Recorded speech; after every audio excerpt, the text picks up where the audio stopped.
Furtuu guddina bu'uura jijjiiramaa barnoota.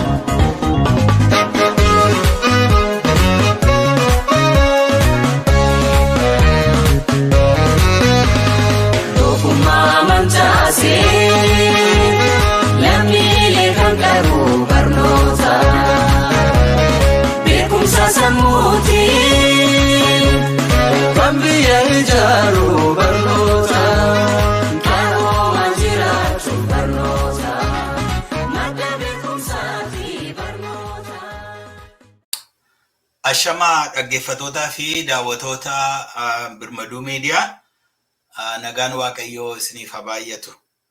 Kuni hambisaa bal'inaati. Sagantaa keenya guyyaa har'aa keessatti waa'ee qubee barreessuu afaan Oromoo ilaalchisee dhimma kanarratti kan xiyyeeffatee irratti marii goonaa. Marii kanaa fi guyyaa har'aatti keessummaa tokko keessummaa kanaan durallee Birmaduu Miidiyaa irratti dhiyaatanii turan nama jabaa, nama ogeessa, nama qabsaa'aa, nama hayyuu ta'anii keessummaa fudhadhee dhiyaadheera. Keessummaan keenya guyyaa har'aa obbo Ibsaa Guutamaati.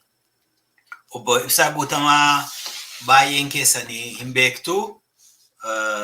Nama Addis Ababa Yuunivarsiitii keessatti yeroo Haile Sillaasee Yuunivarsiitii yeroo jedhamutti eenyu lammiin Itoophiyaa kan jedhu walaloo tokko qopheessanii walaloo sanaanii hedduun hin beekamu. Isa booda immoo qabsoo Oromoo keessatti bara isaanii dabarsanii waggaa dheeraa fi gara waggaa 10 mana hidhaa turanii. Eega mana hidhaatii ba'anii booda immoo ministeera barnootaa Itoophiyaa ta'anii qubee afaan Oromoo akka inni afaan Oromoo barreessuuf ta'utti hojiirra akka inni oolu yuunivarsiitii keessatti mana barnootaa keessatti akka ittiin baratamu nama carraaqii guddaa godhanidha. Dhugaadhumatti guyyaa har'aatti isaaniin argadhee Birmaduu Miidiyaa irratti isiniif dhiyeessuu danda'u kootti. Gammachuu guddaatu natti dhaga'ama, ulfina guddaatu natti dhaga'ama. Guddaan isaan galateeffadhaa. Utuun hin turin obbo Ibsaa Guutamaa wajjiniin wal simbarsiisa. Obbo Ibsaa, nagaan Waaqayyoo isiniif haa ta'u, baga nagaadhaan gara Birmaduu Miidiyaa dhuftan. Galatoomaa naaf heeruu keessaniif deebiftanii. Baay'een isin galateeffadhaa. Amma waa xixiqqoo dha'uu yaaleera waa'ee keessanii yeroo Haile Sillaasee Yuunivarsiitii jirtanii lammiin Itoophiyaa eenyu kan jedhu walaloo gaaffii kaasu tokko barreessaniittu. Eegasii booda immoo waggaa 10 mana hidhaa turtanii yeroo dargii kana keessa qabsoo Oromoo keessatti. Eegasii immoo mana hidhaatii gabaatanii booda ministeera barnootaa taatanii qubee hojiirra oolchitaniittu. Waa'ee isa kanaa walii wajjin haasofna. Garuu yoo afaan tokko lama daawwattoota keenya nagaa gaafattanii of ibsitanii natti tola. Egaa baga nagaa taatanii baga lubbuudhaan foddaa kanaan deebinee wal agarre. Egaa waan jedhamu qabmalu Dooktarii dubbateera.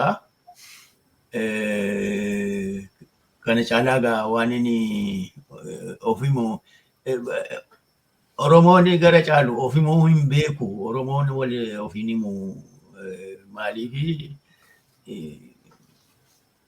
of jajjuu jedhama. Yoo of jajjuu of tultuu maaloo jedhama yoo ofimuutti ka'e. Kanaaf akkasumatti naa beekaati ani Ibsaa Guutamaati.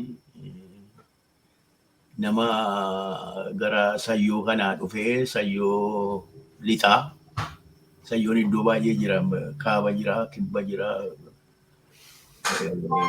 lixa jira. Kanaaf Egaa kanumaan naa beekaa. Haa ta'u hedduu galatoomaa hedduun sin galateeffadha.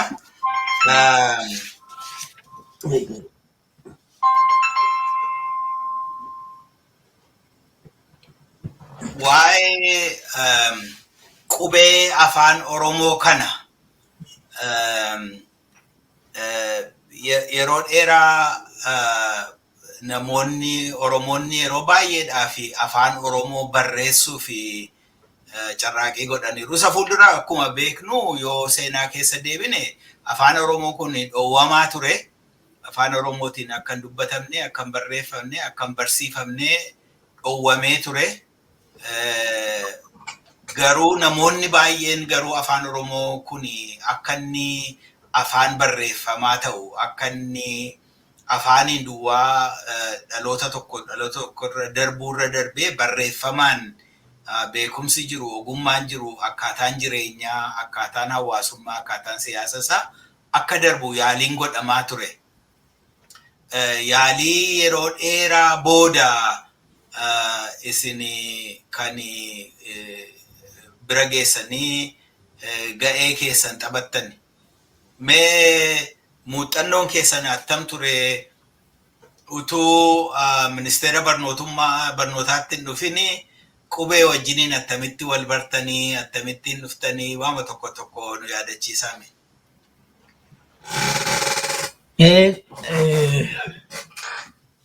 Afaan Oromoo kana hundumti keenya keessa deebinee ilaaluudha. Afaan Oromoo yoo afaan biraatiin wal bira qabanii yoo ilaalanii afaan qubee hin qabne hin fakkaatu. Beekumsi inni dabarsu, bal'inni afaansaa, damee adda addaa inni qabu. Afaan qubee hin qabne akka ta'e, qubee qabaatee kan beeku akka ta'e wanti tokko namatti agarsiisa. Garuu nuti haala sana baruudhaaf sana qorannu irra waan hin jirreef akkuma afaan doofaatti fudhannee guddanne malee afaan Oromoo egaa Oromoo kushitik ergii ta'e kuush immoo warra calqaba barruudhaan lafa kaa'uu calqabeedha. Akkamitti gargar ba'aniitu akkamitti gatanii yoo jedhanii Oromoon egaa salphaatti deebisuu barbaada waan allee sa'a keenyatu nu jalaa nyaateedha. Kitaaba keenya sa'aatu nyaate. Ergasii barreessuus hin dandeenyu moora ishee qallee dubbisnaa achi keessaatu argannaa beekumsa barbaadu kan jedhudha. Kan biraa qaabannoon namaa fagoo miti. Gabaabaadha. Maaliif gabaabbatee isa hin beeku. Amma baruma intinaa kana bara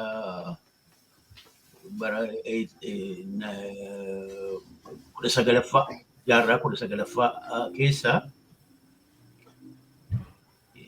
namooti tokko warra Goojjaam kana Gooshuu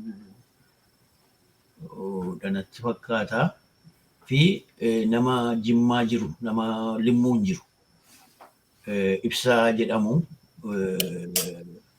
Abbaa Bogiboo. Isaa waliin wanti qubeedhaan barreessanii walitti daddabarsan ture. Qubeen sun qubee afaan Amaaraa miti, qubee Arabaa miti, qubee nu beennu miti, qubee Faranjii kanas miti. Garuu namooti naannaa sanaa ba'ani. Amma hiriyoota koo naannaa sana jiran warra hiriyoota koo gaafadhe waan kana beektu jennaan hin beekanii, dhagaaniyyuu hin beekani.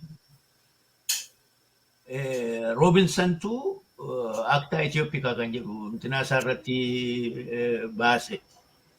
baasee disaayifarii godhee achi kaa'e. hiikee achuma bukkeetti isa kanas bukkeetti kaa'ee dafnee irraanfanne waan kana kan isa caalu jiraa laata kan sana caalu jiraa laata kan jedhu gaaffii gara fuulduraa deebi'uudha wanti afaan Oromoo kun. Egaa ergasii kan nuyi agarru afaan Oromoo barachuudhaa fi afaan Oromoo qorachuudhaaf warri dhufanii hedduun isaanii alfaabeetii laatinii yookiin qubee laatinii itti dhimma ba'anii nu agarsiisaniiru. Mornoo, Charulii fa'aa yoo ilaalle baay'eedha isaan kiraanfa fa'aa afaan Oromootiin barreessanii intinaa godhanii akkuma achi dabsuudhaan as dabsuudhaan yookiin tuqaa irra kakkaa'uudhaan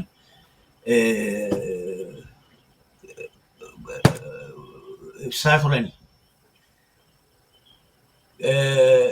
Garuu bara dhumaa jaarraa 20ffaa irratti ijoolleen Oromoo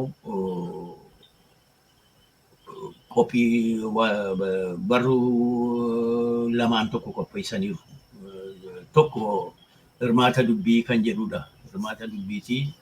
Hirmaata dubbii kana kan qopheessanii murna Haayilee Fidaatiin hoogganamu isaanii kan sana godhanii calqabaa fi kan beennu ammaaf kan beennu gara fuulduraatti wanti biraa fuun danda'a. Ammaaf kan beennu calqabaa fi Oromoodhaan kan qophaa'e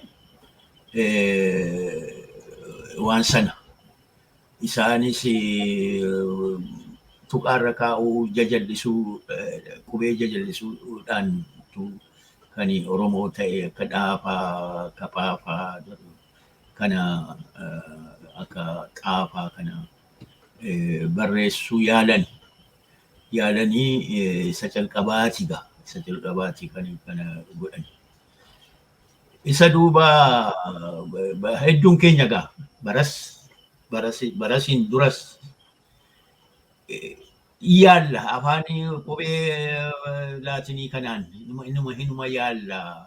inuma yaalla iddoodha namni baay'eetu yaale.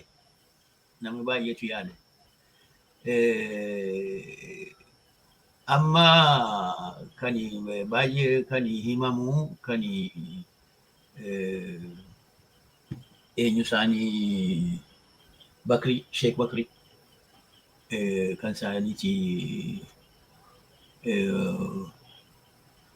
isaanii kan mataa isaanii kan ta'e original qubee Oromoo lafa kaa'u hundumtuun ta'uudhaan beekaadha namichi. Afaan isa kan qubee faranjii kanas beeku, qubee Arabaas beeku, lamaanuyyuu afaan Oromootiif hin ta'u kan jedhuudhaanitu sana yaadanii. Utuu lafaan ka'inni innis sokke hafe lafaan kaane. Isa dhumaa kana bifa isa dhumaa danaa isa dhumaa kana kan lafa kaa'ee adda bilisummaa Oromooti. Addi bilisummaa Oromoo wal gargaarsa Sheek Mahammad Abdeelee waliin qaba. Isaanis Rashaadii Mahammad Rashaad kan isaan qopheessanii afaan Oromoo amma kana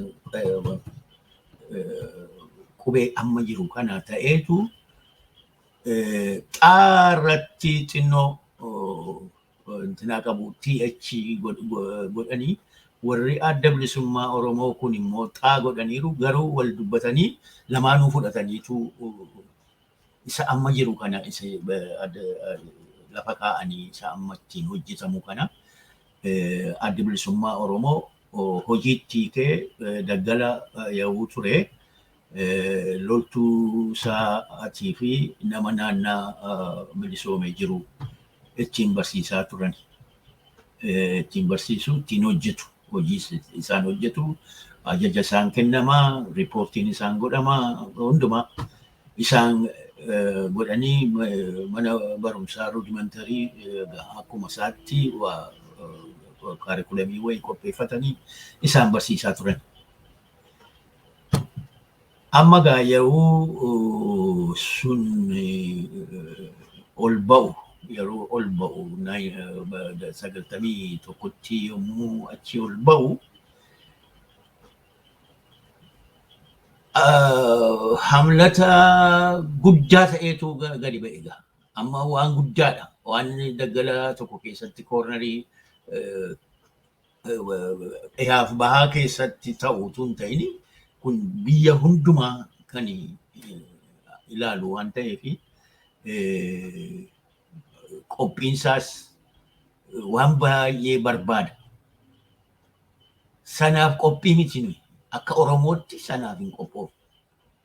Garuu kanuma jaraaf qophaa'e, kanuma afaan Amaaraatiif qophaa'e ittiin barataa baane sana meeshaadhuma isaanii qopheeffataniini hojiirra oolchuun nurra jiraatu. Akka tasaa ta'ee yeroon isaa yeroo gaariidha. Yeroo gaariidha.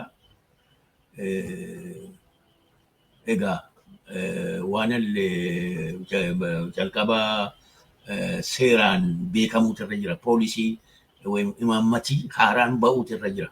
Afaan haaraadhaaf afaan uummataatiif. Imaammatii suni paarlaamaatti dhiyaatee yeroon fudhanne maaliifi paarlaamaa keessa kan jiranii kan afaan isaanii, aadaa isaanii, bilisummaa isaaniitiif lolataa turanidha hundumtuu. Kanaaf suni rakkina hin qabu. Karaa qubee addaa dhimma bahu immoo beekotii biyya beekotii sabootaa walitti wal gahii godhanii kan irratti murteessantu ta'aa jedhame. Beekotii Oromoo bakka jiran hundumaa dhufanii taa'anii mari'atanii yoo afaan kun hin ta'aaf hin ta'uufi jedhanii murteessan. Yoo murteessanii amma addi bilisummaa Oromoo fide kana. Akka addi bilisummaa Oromoo fide kanatti laatiin qubee laatiin dhimma itti baanaa jedha. Qubee laatiin irratti kan hundaa'e itti dhimma baanaa jedhanii kana murteessan. Isa booddee egaa hojii jalqabu hojii gara executive darbee ministeera barumsaa dhufee hojii isa jalqabne jechuudha. Kana amma yoonaatti kan hafe yoo jiraate ittiin guuta.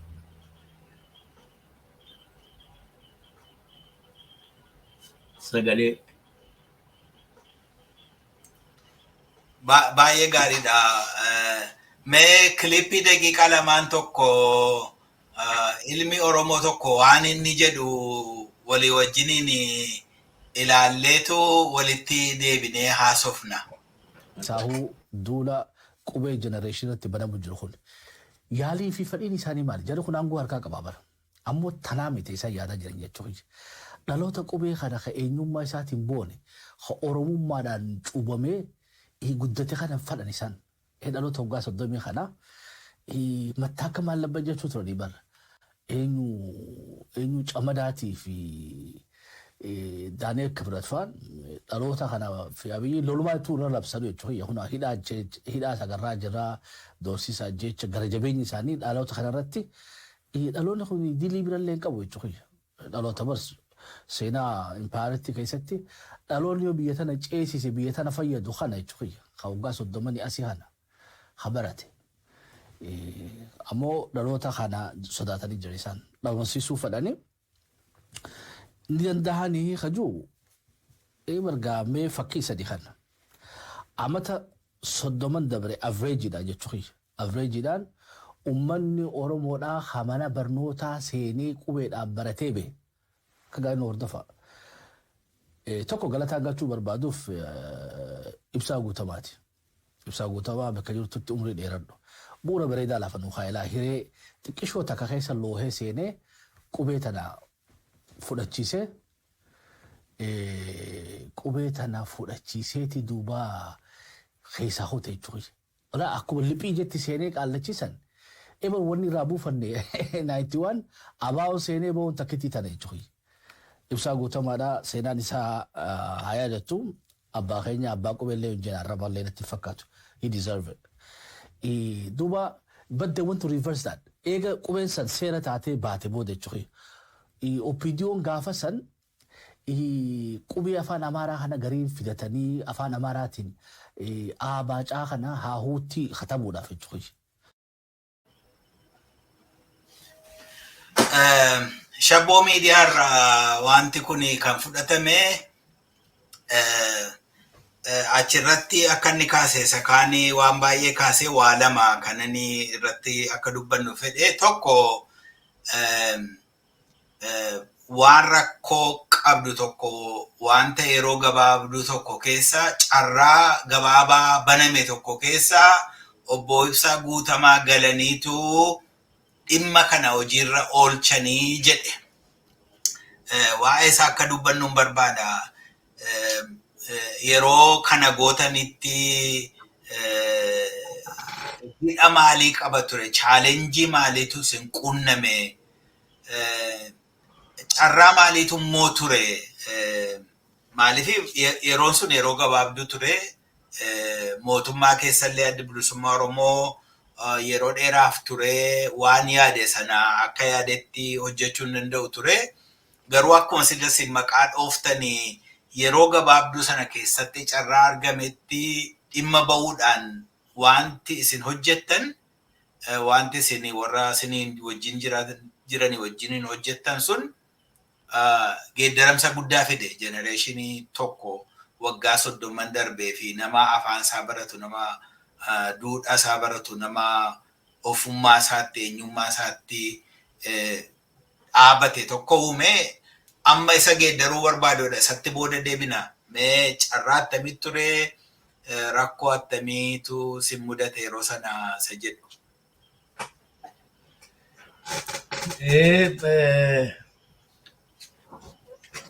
Qoqota gaggaarii namni amma dubbate gamasii dubbate jedhee fi nan galateeffadhaa hojii makoo hojii narra jiruuni fiixaan baase. Egaa yeroos rakkinni jiru haaraadha nuti waan keenya hojjetachuudha. Haaraadha an yeroo sana akka wanti kun hin turre nan ciicadhaan ture. Akka haalli sun hin turre. Kanaaf yeroon baay'ee mi'aadha. Waan halleef yeroodhaan dafnee yoo hojiirra oolchine malee nurkatti fashaluu danda'a kan jedhudha. Kan jedhu. Akka tasaa ta'ee gaaffii yoo dhiyeessinu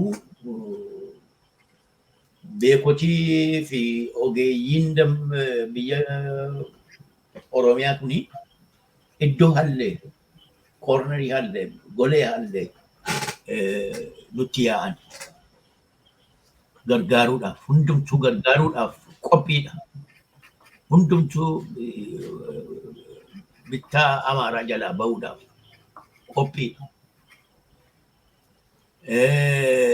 Ijoolleen immoo caalaa qophiidha. Ijoolleen afaan Amaaraatiin hin barannu jedha. Ani ministeera barumsaati. Ministeera barumsaa pirogiraamaan hin deema malee isaa dhiibbaa adda addaa narra jiraachuun irra hin jiru. Garuu ijoolleen afaan Amaaraa hin barannu jettee yoo afaan Amaaraa barsiisanii lixanii gadi ba'uu kan jedhu riippoortiin dhufa. Iddoo hallee riippoortiin dhufnaani mee jarana obsaa ji'uma yartuu obsaa waggaasa dhufu afaan Oromootiin barattu ammasitti naa obsaa kan jedhu ni dhaame.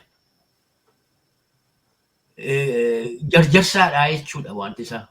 Jarjarsaadha. Haala yeroo isiitiin jarjarsaadha. Warraaqa keessa jirra. Warraaqsa guddaa keessa jirra. Nu hubanne yoo taane malee.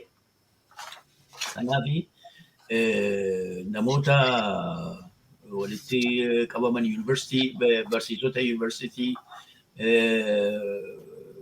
barsiisota waa barii olaanaa, waa barii calqabaa hunduma keessaa warra fedha qaban keessaa hamma nu barbaachisu fudhannee hojii calqabuu dandeenya. Egaa bajetiin barbaachisaa, bajeta paarlaamaadha kan murteessu.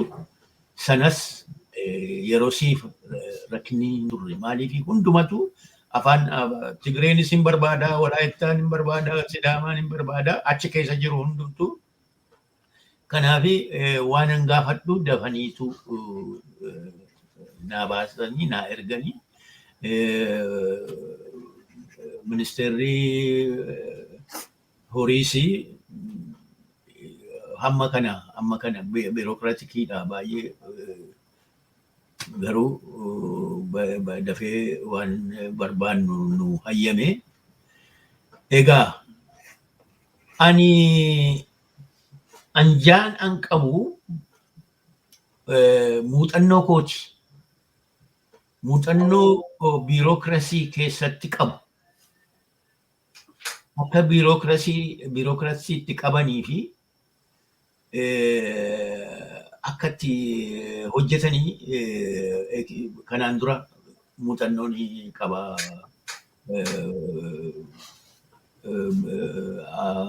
Awuraajjaa sadaaris ta'eera. Mircaa boordii keessas waggaa tokko hojjedheera. Ministry of Communication geejjibaa fi quunnamtii keessatti sadarkaa adda addaatti hojjedheera. Maaneejarummaa Road Transport Administration jedhamuu fi ምክትል ሚኒስቴሪ yookiin qaamii tatarii jedhamu beeksii magaalaa keessa hojjedheera. Kun ekspiriyeensii guddaadha. Biirokraasii wajjin diilii gochuudhaaf.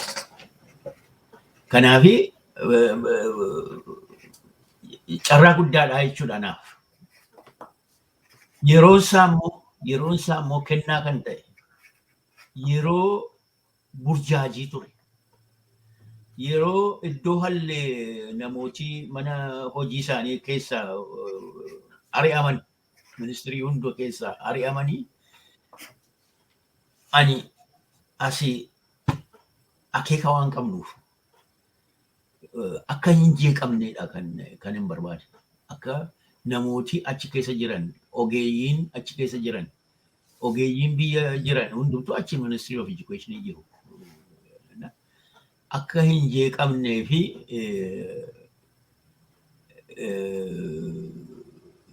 wanta assuransiin kenneef eeggatii kenneef jechuudha.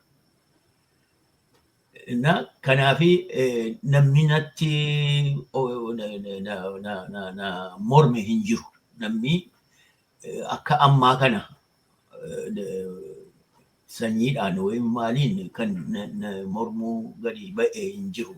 Amma kan barbaadu tokkoon isaanii eegumsa barbaadu. Eegumsa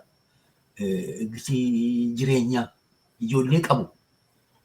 Hojiidhaa baasuun salphaadha. Just ari'uudhuma.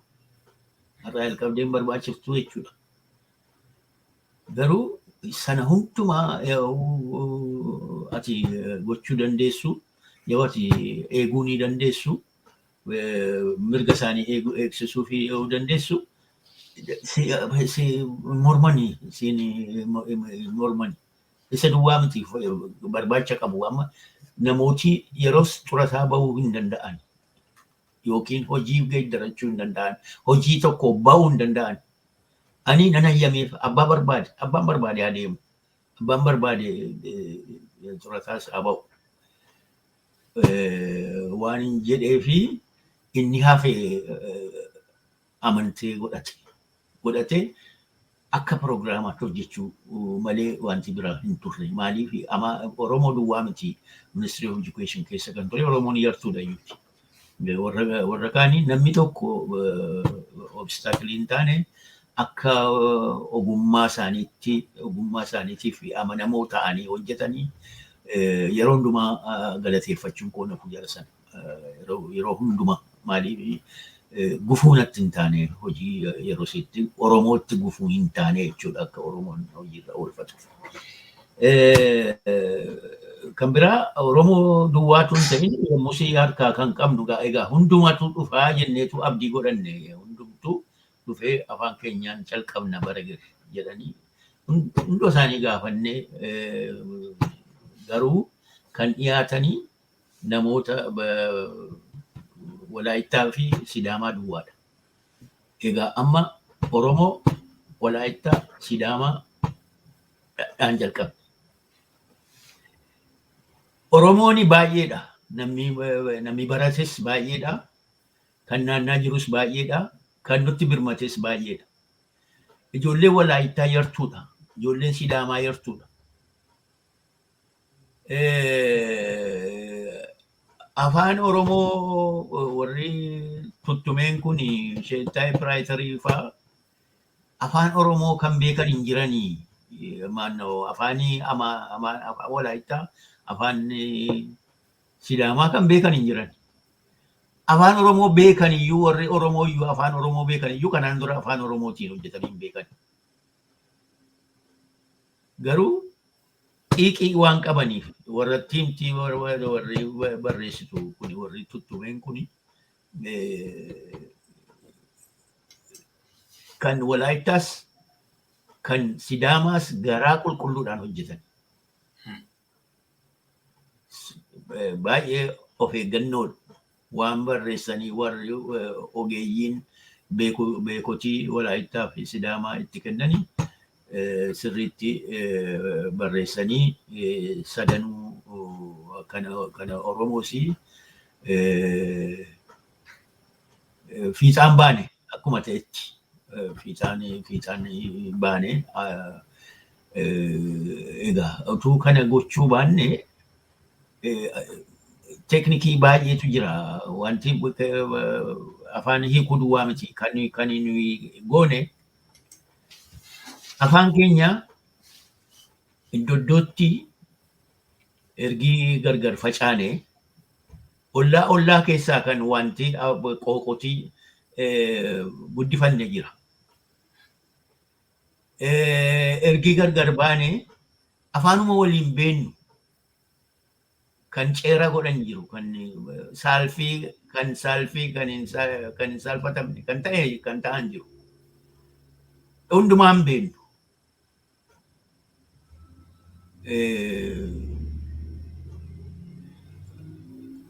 Fakkeenyaa fi adurree dhaanii bashoo jenna homaa rakkoon qabu gara westiiti. Bashoo dee bashoo maaloo jedhaa oolla. Gara Harargee dhaqanii bashoo yoo jedhan waan biraadha. Wanti isaa isuma akka Ingilizii kana ta'a. Akkuma isa Ingilizii adurreedhaan jedhan ta'a. Waan akkasii kana hin hubannaa wanta akkasii jiraachuu garuu yeroo hin qabnu yeroo isa secaanee keessaa baafnee jennu hin qabnu. Kanaafi namooti fedha agarsiisanii dhufanii irratti hojjetanii akka isaanitti fakkaatetti akka hojjetan. responsibility fudhatanii abbaa'ummaa fudhatanii akka isaanitti fakkeessatti isaanumti wal gaafatanii isaanumti wal namaa galaa kun jedhanii isaanumti akka godhanii gooneessa. Kanaafi akaakuurra lakkoofsa barbaanne lakkoofsi akka dafee hundumtuu hojjetamuu barbaanne isa kaan yoo ittaanne carraa argannee fi wal qixxeessinaa jenneetu itti seenne wanticha akkana keessatti namooti Sidaamaa paarlaamaa turanii Sidaamaa fi Walaayittaa Sidaamaa Walaayittaa keessa atoo Wandimuu Mutii kan jedhamanii natti fakkaatu atoo Wandimuu natti fakkaatu Sidaamaa keessa immoo Beetanaa Huteessoo fi Waldamaaniil Dubbaalee guyyuu ijoollee isaanii biraan hafan turan.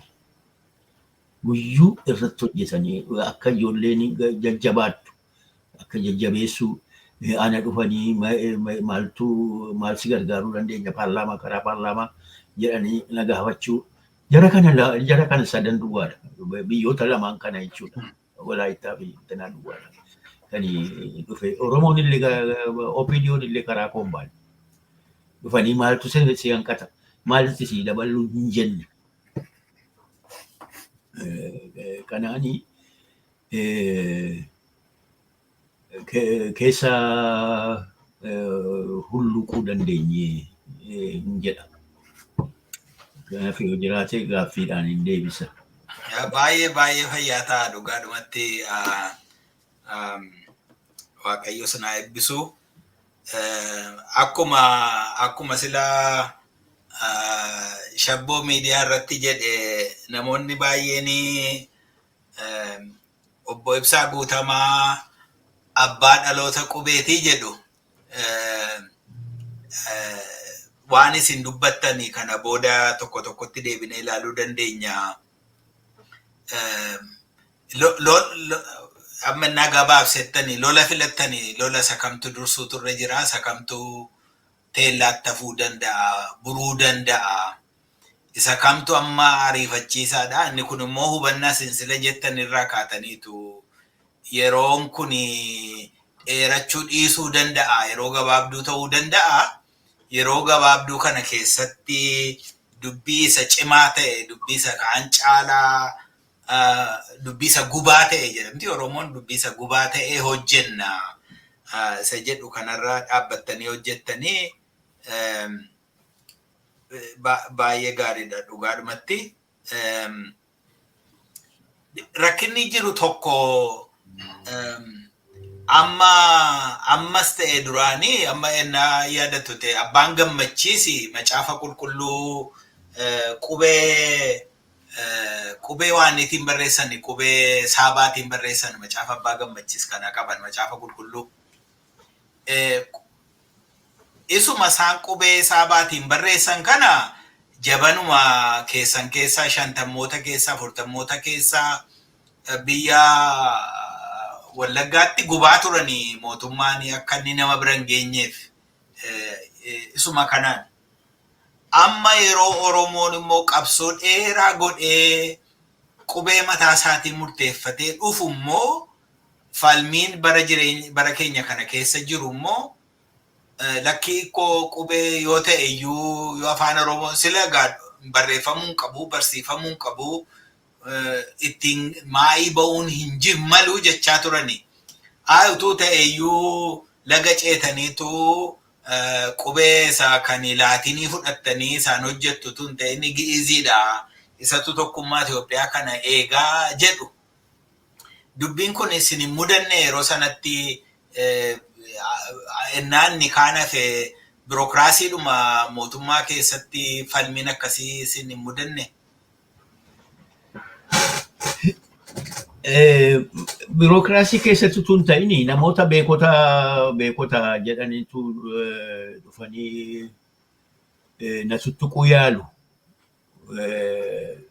Ilaa akkuma duratti jedhe afaan ofiitiin barachuu kan jedhu waan addunyaan beekedha. Daa'imni tokko afaan haadhaatiin barachuutu irra jira kan jedhu tureera argii fudhatame. Itoophiyaanis farramteetti kanarratti. Garuu namni hin beeku, namatti hin himne afaan ofiin barachuu nafee afaan tokko duwwaa qabna hundumti keenya jedhan. Afaanichaan wanti tokkoyyuu hojjetamuun irra jiru jedhan. Macaafa qulqulluu Onesimoos kana akka ittiin hojjetamne doddoodha gubanii doddoodha najajanii akka ittiin lallabamne afaan Oromootiin akka lallabamne afaan Oromoo duwwaa kan warri dhaga'an warri amantee dhaga'an yoo jiraatanii afaan Amaaraatiin kan hiikuu bira dhaabbachuutu irra jira yookiin dura afaan Amaaraatiin lallabanii isa booddee afaan Oromootiin immoo lallabu. Afaan Amaaraatiin kan lallabanii namni isaan dhaga'u hin jiru. Garuu seera afaan Amaaraa qilleensa keessaa akka hin banne hunduma caaluunsaa akka mul'atuu fi afaan Amaaraatiin lallabuutu irra ture jarri. Egaa kan akkuma jedhe carraan yeroon kenne ayyaanni yeroon nuu kenne ijoolleen Tigree warraaqtuudha. Isa uma haaluu hin dandeenyu. Nu duraan dhaabbanne. Isumaan dura kan ture dargiin yeroo eenyu Hamiid Muddee yeroo bariisaa raanii godhaa ture sana dura mataa isaa keessa kan ture qubee afaan Oromootiin barreessuu ture. Garuu hin didame. Waggaa 17 dura jechuudha sana dura waggaa 17 dura. Warri kuni hin ayyaman. Warri kuni warra dura ture Amaaraa caalaa qubeetti fidala saabaatti dhiyeenya qabu. Isaan iyyuu kan calqabe.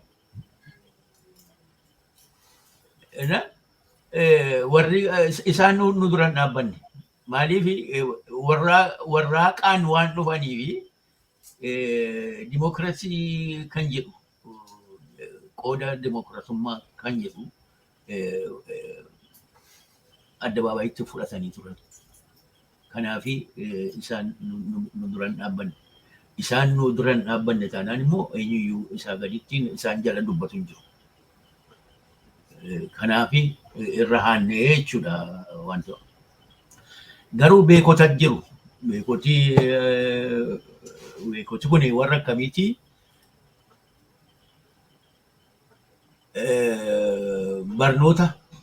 Barnoota qopheeffatanii kitaaba barnootaa baay'ee qopheeffatanii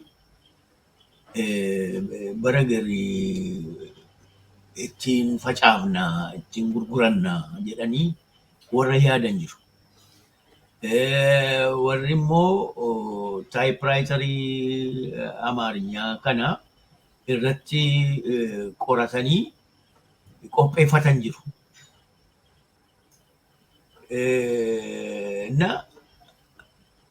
Kana jara kanatu dhufee seenaa maaliif jal'iftaa yoo jedhanii seenaa kana hin qabnu seenaa warra akkasii kana keessa hin qabnu waa'ee fidalaa seenaa hin qabnu waan nu ta'uu filanna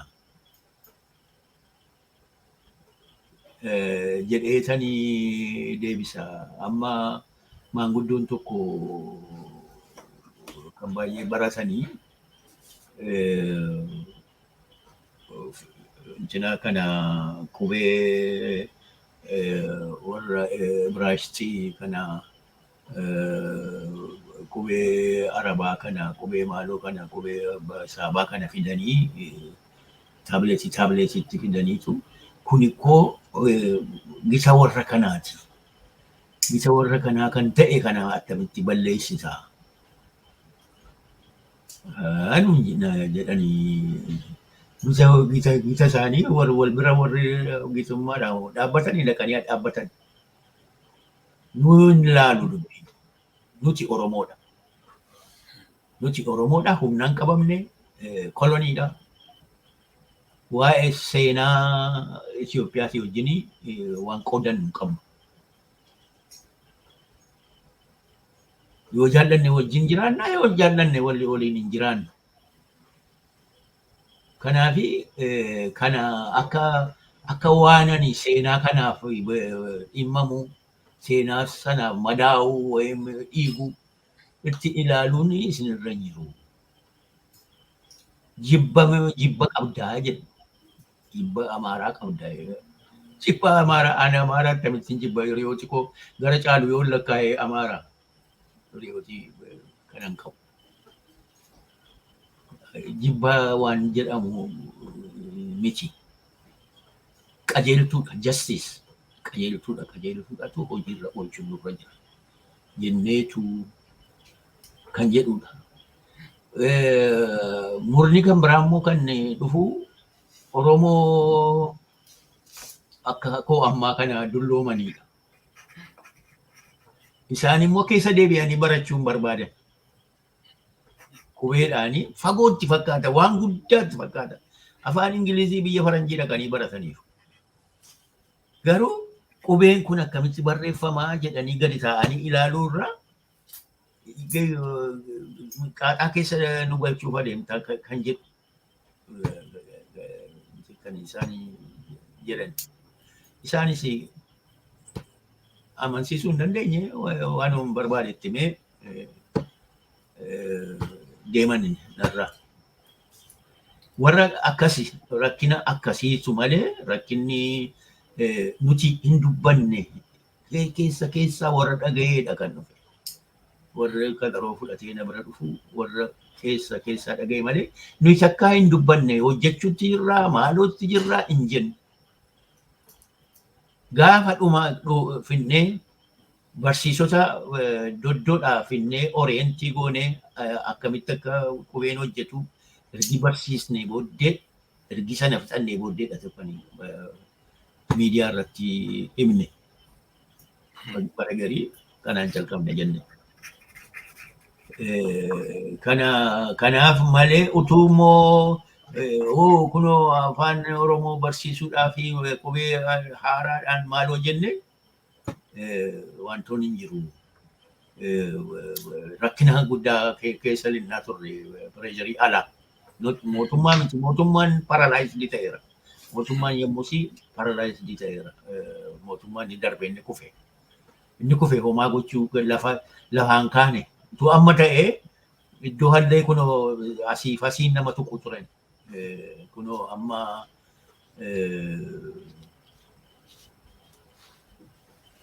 waan godhan barbaadu wal ga'anii asii iddoodha golee hallee walitti ga'aniitu beekoti isaanii road map jedhanii karaa yaayyoo karaa jedhanii waa qopheeffatanii turanii harkatti bushaayee fakkaata shelfii irra kaa'anii deeman. Amma isa shelfii irraa buusuudhaafitu nama haaraa itti godhataniiru. Nama Oromoon jaallanne. Injiraatu hiidha isaanuu. Amma namni baay'een akkas nu gochuudhaaf maaloo maal. Injiraatu isaanuu. Isaan injiraatu jennee mataa keenya keessatti namanna taanaan kufneerraa jechuudha nu mataan keenya. Sirriidha kun. Nuyi ofii keenya kuffisuudhaaf kan nuyi itti jirru. Yoo jiraataniif nu mo'atanii jechuudha. Nu mo'atanii egaa achuma iddoo keenyatti nu deebisu jechuudha. Malee namni amanuu kanatti waa godha jedhanii namni haaraan shoomamee waa godha jedhanii yaaduuni bocoqa ta'a doddoodha. Foncola ta'a waan dhaabbate already waan godhaniiru. Akka guddachuun misuun irra jirutti misne afaan keenya. Beekota barsiisota afaan Oromoo rakkina keessa jiraataniitu kan isaan takka ari'amaa takka hidhamaa waanuma barsiisaniif waan biraa waan godhan hin qaban afaanuma barsiisu. Maaliif yoo barsiiftu akkas jette fa'aa kana rakkina barsiisoti keenya barsiisoti Oromoo ta'aniif rakkina keessa akka jiran beenna. Beenna galateeffannaa jabaadhaa jennaa wareegama malee homtuu wanti gara fuulduraatti deemu hin jiru. Isaan jala eegee raasneefis wanti argannu hin jiru. Sanuma deebi'ee hankeenya fagoon gahu isaanii wajjin fagoon geenyu. Yoo ofiin dhaabbannetu fagoo geenya. Yoo ofiin dhaabbannetu waa buufna, waa goona jennee yoo fudhanne wayyaa. Nuti namooti keenya, namooti nu birmatan, baras birmatan, namooti guddaan kanaan dura waan baay'ee hojjetan. Akka amma namni maqaa Dr. Xilahuun Gamtaa kaasuu jiru. Dr. Xilahuun Gamtaa dikshineerii isaa yoo qopheessu gidiraa meeqa keessa darbe? Gidiraa meeqa? Arrabsoo meeqa? Doorsisa meeqa? Keessa darbeetu achi gahe. Namichi kuni isa kanaaf carraa argatee dhufe. Isa kana karaa qabsiisuudha. Carraa nama argateedha. Namni yeroo egaa nama hundaa maqaa kaasanii hin danda'amu. Namooti keenya baay'eedha. Kitaaba hidhaa seexaa jedhu amma elektiroonikiidhaanis maazeen maalirra elektiroonikiidhaan intarneetii irra jira. Achirra footograafiin isaanii jira. Namooti baay'een namooti barsiisan warra kana warra gurguddaa warra yuunivarsiitii ta'e warra haayiskuulidhaa fi intinaadhaa dhufan doktoroota, maasteroota, baachelaroota warri kun footograafiin isaanii ta'etti kaa'uu yaaleera. Warra kudhaan mannuudha warri kun. Warri amma abbaa qubee yoonaan jedhani narrifadha. Maaliif warra sana? Warri sun utuu jiraatanii utuu hin jirre ani hojjechuu danda'uun ture. Jarri suni halkanii guyyaa hojjetan itti kaffalamee fi miti. Ishee madabanyaa argatu warra kaaniif immoo tookniidhuma kenninaa fi warra hin qabneef garuu dedikeeshinii isaanii hojii tokko amma fixanitti supervisioniidhaan miti. Ofii isaaniitii hojjetaniitu kan achiin ga'ani.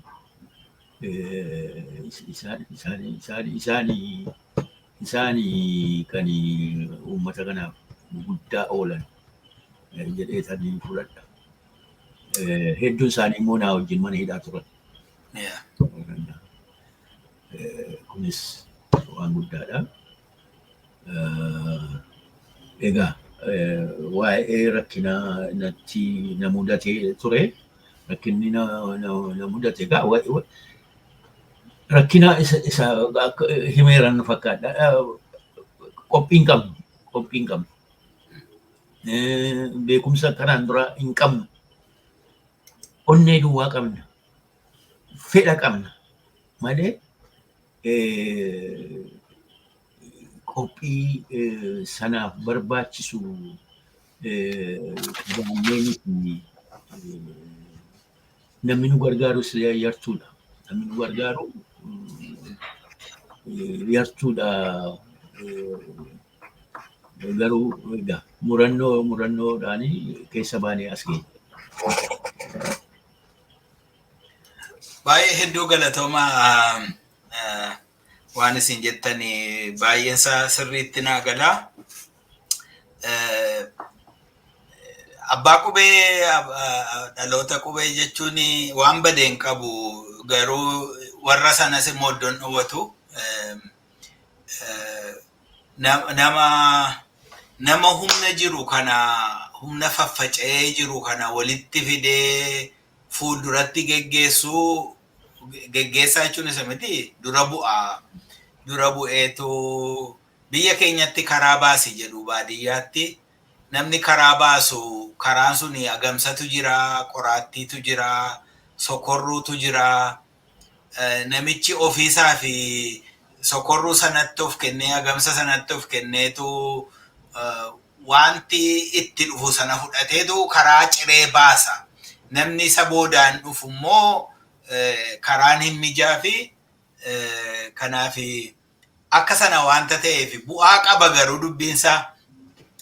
Dubbiidhuma kanaaf isin wajjin naasaan godha jedhee yeroon waa barbaadu sirba tokko dhaloota qubee kan jedhuun argee qubee generation jedhanni sirba guutummaa isaatu hin ta'in akka mata duree wayii qaba. Mata duree sana mee walii wajjin daawwannee deebi.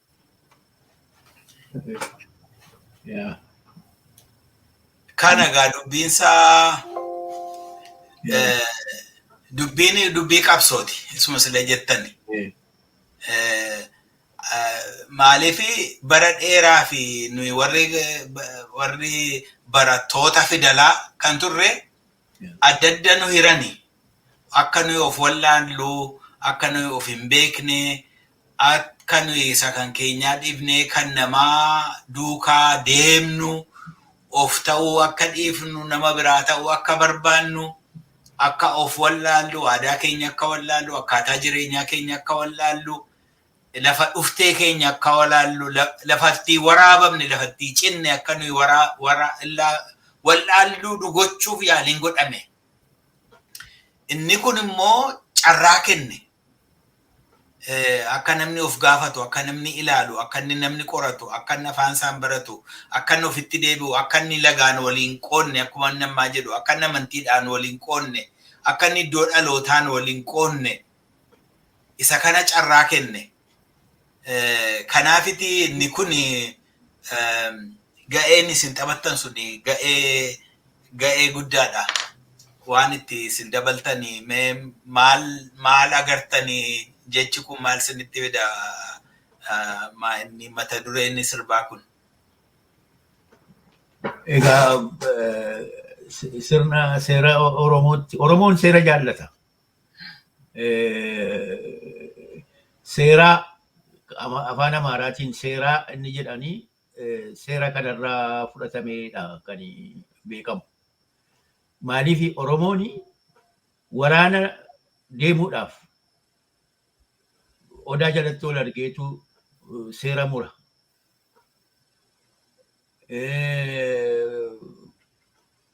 Nama gumaa fudhachuudhaaf odaa jalatti ol argee seera tuma. Yeroo hundumaa seera tuma. Seeraan deema waan talle. Kanaafi amma warri bineensota kuni murree seera kanaan jila, kanaan bultaa, kanaan jettaa, kanaan maal ogoota yoo jedhanii seera muruu isaaniiti kana fudhatta kan jedhu. Seera muruudhaaf seerummaan qaban ta'a sirbituu ta'u ta'a akkuma jedhame. Garuu waan itti dhaga'amu kana kaaduun dandeessu seerri murameera. qubeedhaan barattaa qubee facaastaa jedhanii seera tumuu isaaniiti. Seera tumuu isaaniiti. Kun egaa mataa nama hundaa keessatti seera ta'ee jira jechuudha. Seerummaa isaati ilaalu. Sirbanii, haa boo'anii seerummaa qubee. Qubee alatti seerri qubee wanti seera qubee alaa seera akka hin qabne. Fidalliin nu biratti seera akka hin qabne. Alfabet nu biratti seera hin qabne. Qubee yoo ta'e malee. Qubummaadhaanitu hojjenna, qubeedhaan hojjenna. Jedhanii hundumtuu mataa isaanii mataa namaa keessatti galee jira jechuudha. Kun guddina guddaadha jedhee kan ilaalu. Baay'ee ulfaadha. Sira yeroo yaada keessanii nu hiraa turtanii waa'ee saba Sidaamaa fi waa'ee saba Walaayittaa bakka buutonni isaanii warri turanii namoota of kennoo, namoota dhimmaman, namoota afaan isaanii deebi'ee akka dhaabbatu gochuu fi Oromoo wajjiniin immoo dhufanii namoota dhaabbatan. Dubbiin kun gara fuulduraattis deebinee seenaan dhagayeerraa yeroo hin beeku amma obbo Waldamaanuweel warri jedhamanii Macaaf Tuulamaatti miseensa turanii jedhan. Namoota qabsoodhuma Oromoo kana keessatti hireen keenya galiin keenya galii Oromoo wajjin wal fakkaata hiree Oromoo wajjiniin deema. Kanaaf achitti nuyi of agarra. Obboloota keenya kana biratti of agarra. Qabsoona isaanii biratti of agarra. Kan keenyas achitti hidhama. Kan jedhu yaada qabu. Ammallee amma dheengaddaa Finfinneetti waani maanni irreecha irratti saba akka sabaatti gurmaawanii warri Sidaamaas bakka buutonni mootummaadhuma sana keessaa iyyuu warri Walaayittaas bakka buutomti iyyuu dhufanii argamaniiru Oromoo biratti isa sanarratti. Inni kun egaa amma waan tokko kanatti dhaga'amu kanatti fakkaatu baay'een keenya saboonni biyya sana keessa jirru saboonni baay'ee miidhaman warra akka Oromoo, Walaayittaa, Sidaamaa, Somaalii warri kaanis maqaa baay'ee dha'uu dandeenya. Rakkinni keenya wal fakkaataa, qabsoon keenyas wal fakkaataa, hiikaan argannus kan hiikaan nuuf fidus immoo waluma fakkaata. Waa'ee kana irratti mee yaada nu dabaltan innaa jiraate waa jedhame. Addi bilisummaa Oromoo calqabuma kaasee jara kana wajjin warra waliin kufe warra Oromoon waliin kufe wajjin hariiroo addaa qabaa ture. Sababa kanaatiif kan qabsaa'ota isaanii fi addi bilisummaa Oromoo wal ta'anii Icaat waan jedhamu Icaat dhaaba Icaat jedhamu dhaaban. Icaatiin kan dhaabanii fi tokkoffaa dhaabotii kan biraa hundumtuu kan jiranii dhaabota naftanyaati. Dhaabota naftanyaa sana keessa warri qabsaa'otii galuu hin barbaanne jiru. Dhaaba Icaat kana yoo dhaabne immoo akka fudhatama akka Imaaleedii waan jedhamutu ture. Imaaleediidha miseensa ta'u waan danda'amuu fi achitti wanti argamu achi keessaa bu'aanii argamu namoota warra kolonii turan kana eegumsa kennuuf hin danda'ama. Maaliif miseensa wantoo yoo ta'anii, miseensa imaalidii yoo ta'anii bakkuma hallatti rukutaman ID isaa yoo qabaatanii, icaatiin ID icaas yoo qabaatanii namni ittiin bu'u kan jedhuuna kanaanitu ijaarame isaan duwwaadha. Wanti biraa cunqurfamoota icaatii jechuun dhaaba cunqurfamoota Itoophiyaa wallaansoo cunqurfamoota Itoophiyaa jechuudha. Itoophiyaa gochi abiyootaawii Tigil jedha afaan isaati. Achi keessaa namoota baay'eedha kan wajjiniin hojjennaa turre. Fakkeenyaa fi Icaat Vice President kan ture, Presidentii isaa kan ture Baaroodha. Icaat Vice Presidentiin Asaffaa Cabboo ture. Asaffaa Cabboo ture. Iddoo hallee jiru iddoo hallee jiru hamma waliin turretti beeku addi bilisummaa Oromoo utuu beekaniis kan wajjiniin maamara galanii jechuudha. Kan wajjiniin waldaa dhaabbatan utuu beekaniitu. Yeroo Baaroon faan deemuudhaaf ka'an illee mi'a waliin qabnu taayipiraayiter waan akkasii duublikeetar waan antina egaa sichi antina deemna jedhee barreessaa Icaat kan ture Tasfaayee Abbisoo nama jedhanii isatti kenneetu deeme. Asaffaa Cabboosi Baaroo anaa fi Warqinashaa haadha manaasaa iddoo tokkotti dhannee achi teenyee Asaffaa lafa jirutti deenjarasii akka ta'e amma calqaba katamaa ta'aa jiraachuun waan intinaa ta'ee fi egaa achi haandilii godhii isa jiru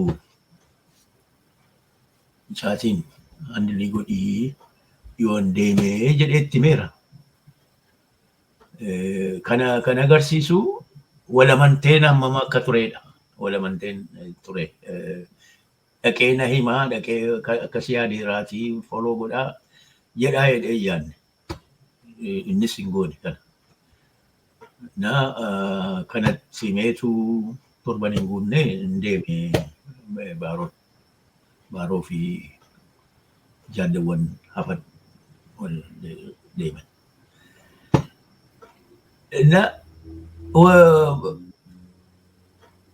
Isaaniin nuti amma yoona egaa akka imaammataatti yoo isaan keessaa namni nu arrabse, yoo namni bahee adda bilisummaa Oromoo shabbaariidhas jedhe, yoo waan barbaade haa jedhu nuyi deebiin kenninuuf.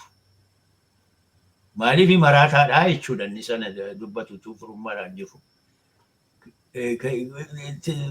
Waan isaan bu'aa qabuuf malee waan isaan gadi qabu adda bilisummaa Oromoo takkaa dubbatee hin beeku, takkas waa'ee isaanii hin beeku. Egaa ergasii ergi imaalediin sun darbee warri EPRDF adda waawiin dhufanii isaan Southern Coalition kan jedhu dhaabbatanii Waldaa Maanu'eel fa'aa Waldaa Maanu'eel ittaanaan isaa Beetanaa Ottessoo kan jedhanidha. Isaanii wajjin liidarsiin keenya hoogganooti keenya intina qabu. Dhiyeenya qabu, hariiroo qabu, waan mari'atanis qabu. Ergi baanees alattis Waldaa Maanu'eel teessoo biyya Ingilizitti wal argaa waliin mari'achaa turre. Yeroo Paris Conference goonees Waldaa Maanu'eel Beetanaan fa'aan achi turanii wal gargaarra. Yaadaanis wal gargaarra, wal gahii ta'e irratti wal gargaarra. Egaa inni amma hin jiru. Beetanaan jira natti fakkaata. inni manjiru egaa akkas deemna. Sidaamaa wajjin immoo firummaa siistamiin keenya tokko sirni malbulchaa keenya aadaan keenya wal fakkaataadha. Ama garan biraa hafee ishee nu biratti liidariin hooggantuun Oromoo Akkooma No'ee jedhamtu jirti. Akkooma No'een kun Sidaama keessas jirti. Maqaan ishee furaadha achitti. Maqaa kan Oromoo birattis maqaa adda addaa qabdi. Iddoo baay'eetu Akkooma No'eedha malee. Furaan kun beekamtu amma yoonaa hin faarfatti dubartiin waan ishee irra ga'ee waan dhiirri ishee godhee waan akkasitti faaruu qabuuf tokko intinaan keenyaa jechuudha. Samu'eer iddoo tokkuma. Furaa seenaan furaa seeraa Akkooma No'eeti tokkuma.